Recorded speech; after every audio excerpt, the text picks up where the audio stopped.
Yes, tonight sees the start of the next Champions League phase before the last 16. Those who finish between 9th and 24th in the exciting new league phase must overcome a two-legged playoff. talkSPORT brings you the glamour first leg between Man City and Real Madrid at 8. 3 other matches taking place this evening. All French affair. Brest against PSG. Sporting Lisbon take on Borussia Dortmund. Juventus against PSV. We'll get to those in a moment. First, let's hear from 7-time winner, the Real Madrid manager Carlo Ancelotti, who was asked whether Man City are Madrid's biggest European rival. Yes, the most difficult rival, the most important rival, as I said, against the best manager. I think that the team that passed through this qualification has the possibility to arrive far in this competition, as usually was in the last year. The last 3 years, who won this qualification, won the Champions League. It can happen also this year. Joining us for more on all of the games now, European football expert Kevin Hatchard. Morning, Kev. Hi, Kevin. Morning, guys. How are we? Yeah, good, thanks. Look, there's no question, is there? Man City are not the Man City of old. Are Real Madrid the Real Madrid of old? I think they potentially could be. I think the issue with Real Madrid at the moment is, as is the case with so many squads at the moment, they're just hugely stretched by injury. And they've had a lot of their injuries in defence. You know, no Dani Carvajal, that's been huge. Eder Militao is missing. David Alaba's only just come back and isn't fully fit. Antonio Rudiger's out at the moment. So you take all of those out of the Real team and out of that squad, and then gaps start to appear. There were already questions about the balance of the team because they've got such a top-heavy team in terms of Mbappe, Rodrigo, Vinicius, Jude Bellingham. So that was already going to be difficult. So they're stretched in the way that City is stretched.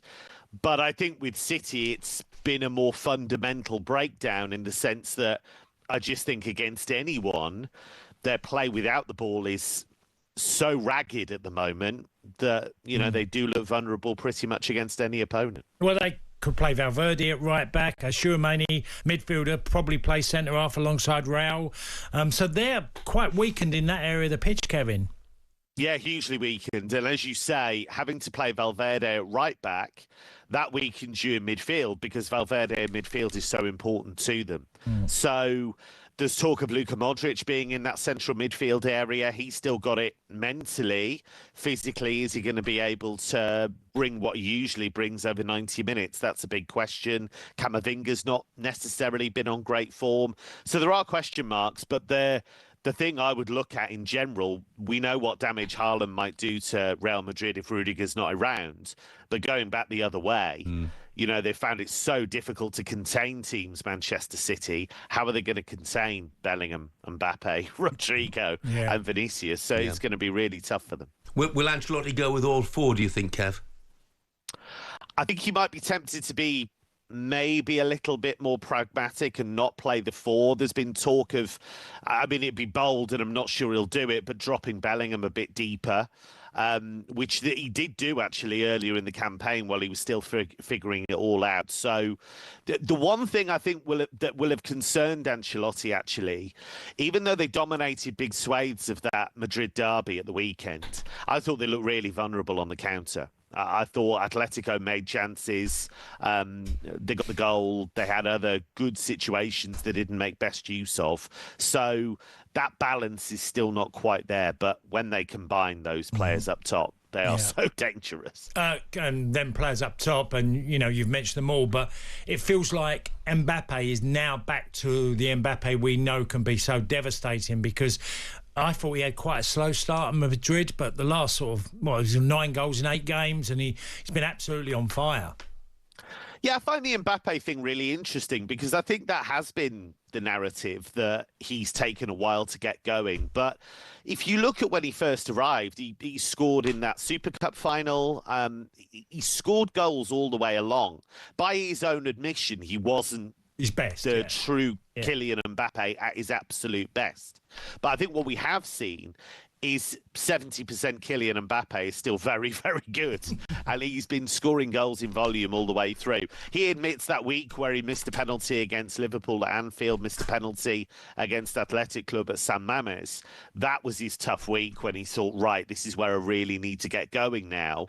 But yeah, he's looking happy, he's looking energised, and he's looking really dangerous. Kev, quick word on some of the other games. All French affairs between PSG and Brest.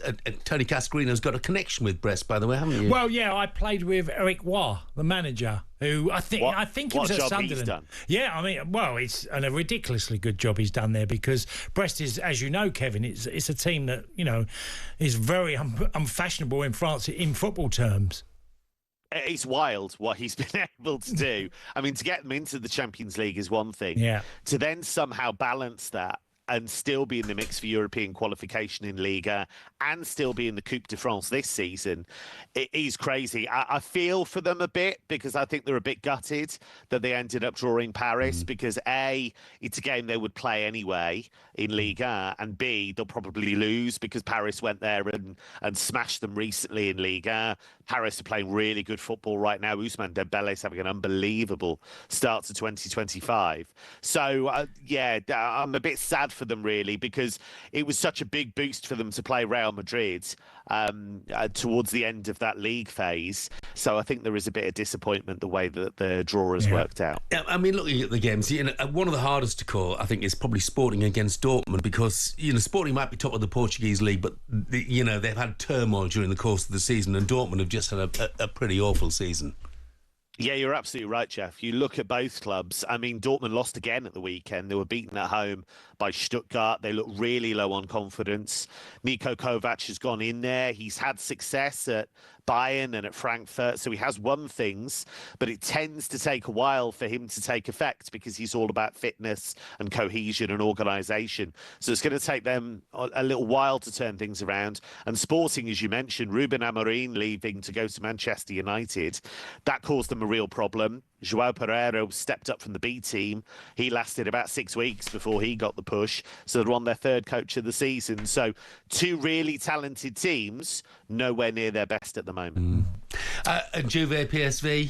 A proper Italian job. Juventus will be favourites, will they? They will. I do think PSV are dangerous. Peter Bosz has done a brilliant job since going there. He's won the league. They've been scoring lots of goals. They're always a threat. Juve did beat them fairly comfortably in the league phase, but they're just not winning enough games under Thiago Motta at the moment. They've had lots of injury problems as well. So that's a really interesting tie. Kev, brilliant. Thank you very much indeed, mate. Cheers, guys. talkSPORT Breakfast, waking you up Monday to Friday morning from 6 a.m. on AM, on DAB, via the talkSPORT app and on your smart speaker. talkSPORT.